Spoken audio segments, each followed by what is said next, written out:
নমস্কার বন্ধুরা, রুবিস কিচেনে সবাইকে স্বাগত। আশা করি তোমরা সকলেই ভালো আছো, আমিও ভালো আছি।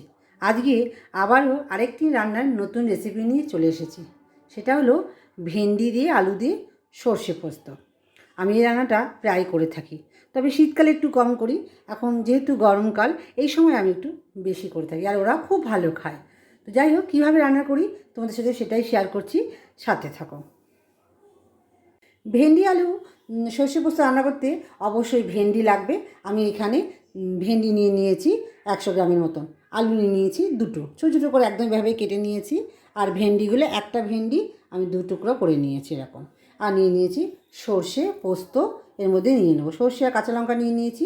এর মধ্যে একটু পোস্ত নিয়ে নেবো, নিয়ে পেস্ট করে নেবো। কড়াই বসিয়ে দিয়েছি গ্যাসের ফ্লেমে এবং গরমও হয়ে গেছে। এবার আমি পরিমাণ মতন তেল দিয়ে নেব।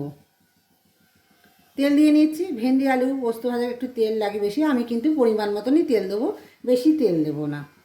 এটুকু তেল দিয়ে নিলাম। এখন আমি সর্ষে ফোড়ন দেবো। সর্ষে আর কাঁচা লঙ্কা ফোড়ন দিয়ে নিলাম। এবারে আমি ভেন্ডি আর আলুগুলো ছেড়ে দেবো, দিয়ে ভেজে নেব। সব একবারে আমি ভেজে নেব, একটু ভালো করে ভেজে নেব। তাতে জল দিলে অল্প জলেই ভেন্ডি সিদ্ধ হয়ে যায়।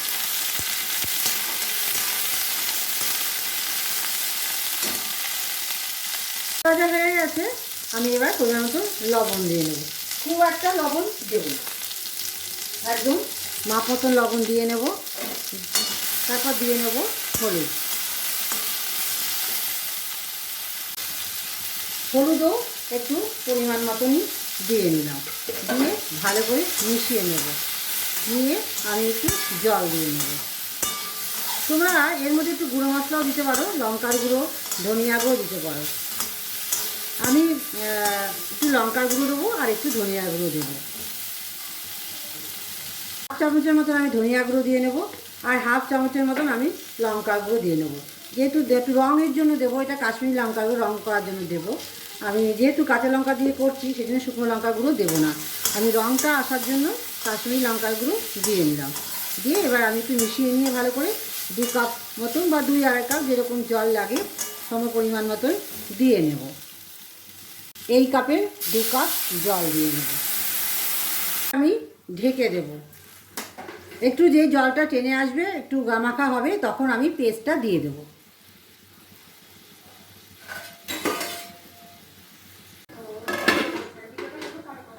জলটা একদম টেনে গেছে, আর আলু আর ভেন্ডিগুলো একদম সিদ্ধ হয়ে গেছে। এরপরে আমি যে পেস্টটা বানিয়েছিলাম সেই পেস্টটা দিয়ে নেব। এই পেস্টটা আমি দিয়ে নিলাম। একটু বাটিটা ধুয়ে জল দিয়ে নেব। ভালো করে মিশিয়ে নিয়ে বাটিটা ধুয়ে একটু জল দিয়ে নেব। নামানোর সময় আমি অল্প একটু ভাজা মশলা দেব। বাটিটা ধুয়ে জলটা দিয়ে নিলাম। একটু মাখা মাখা হবে। আমি এর মধ্যে বেশি সর্ষে পোস্ত দিয়ে বেশি ফুটানো যাবে না, অনেক সময় তিতা হয়ে যায়। তো একটুখানি ফুটে গেলে আমি একটু ভাজা মশলা দেবো, যাতে গন্ধটা ভালো লাগে খেতে। 1/2 চামচেরও কম একটু ভাজা মশলা দিয়ে নিলাম, দিয়ে একটু মিশিয়ে নেব। আমার ভেন্ডি চচ্চড়িটা একদম রেডি। আমি একটা ছোট বোলের মধ্যে নামিয়ে নেব। ভেন্ডি আলু সর্ষে পোস্তটা একদম রেডি। তো কারা কারা এরকম ভেন্ডি আলু সর্ষে পোস্ত খেতে ভালোবাসো, অবশ্যই তোমরা আমাকে জানাবে। অ্যাকচুয়ালি অনেকেই সর্ষে দিয়ে করে না, আমি একটু পোস্তও দিয়ে নিলাম। শুধু সর্ষে আমার খেতে খুব একটা ভালো লাগে না, তাই একটু পোস্ত মিক্সড করে নিয়েছি। তোমরাও অপশান দিতে পারো, নাও দিতে পারো। যাই হোক, কেমন হয়েছে অবশ্যই তোমরা জানাবে। আর এভাবে তোমরা বাড়িতেই খাবে, ভালোই লাগে খেতে, খারাপ লাগে না। রোজ দিন একঘেয়েমি মাছের ঝোল, মাঝে মাঝে একটু খাবার চেঞ্জ করতে ভালোই লাগে। যাই হোক, লাইক কমেন্ট শেয়ার অবশ্যই করে দেবে। আর পাশে থাকা বেল আইকনটি অল করে দিও। সাবস্ক্রাইব করার কথা ভুলো না, অবশ্যই সাবস্ক্রাইব করে দিও বন্ধু, অনুরোধ রইল। চলো আজকে এই পর্যন্ত। ভালো থেকো, সুস্থ থেকো, টাটা।